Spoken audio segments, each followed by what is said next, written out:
Gusto nang paimbestigahan sa Kamara ang kabi-kabilang aberya sa flight ng Cebu Pacific Air noong nagdaang Kapaskuhan. Ang pamunuan ng airline company handa naman daw na humarap sa investigasyon. Nakatutok si Cara David. Kung mapapatunayang nagpabaya ang Cebu Pacific sa kanilang operasyon nitong holiday rush, posible itong matanggalan ng prangkisa.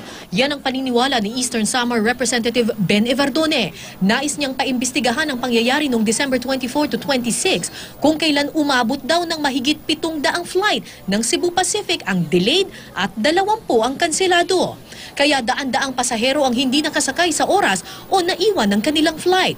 Noong December 26 naman, katakot-takot na pila ang idinulot ng Cebu Pacific sa Terminal 3 dahil hindi raw pumasok ang karamihan sa kanilang ground staff.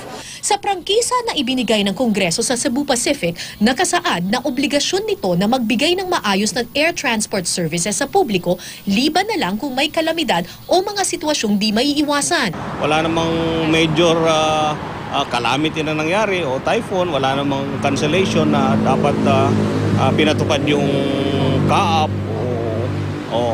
So walang rason kung bakit sila nagkaganon. Kaya dapat talaga siya sa atin ng Kongreso yan. Sa Lunes, maghahain ng resolusyon si Evardone para ipaimbestigahan sa House Committee on Transportation at Committee on Legislative Franchises ang nangyaring aberya sa mga flights ng Cebu Pacific noong Pasko hanggang Bagong Taon. Kapangyarihan ng Kongreso yan dahil kami ang nagbigay sa kanila ng franchise.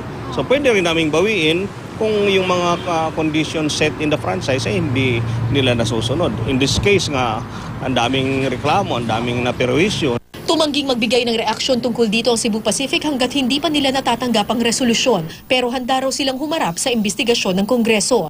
Nauna nang bumuo ng panel ang Civil Aeronautics Board matapos makatanggap ng 14 na reklamo nitong Kapaskuhan. Samantala, mahaba pa rin ang pila ng mga pasahero sa mga check-in counter ng Cebu Pacific pero hindi nasing haba nung nakaraang holiday season. Wala ring naitalang delayed o cancelled flights. Cara David, Nakatutok, 24 Oras.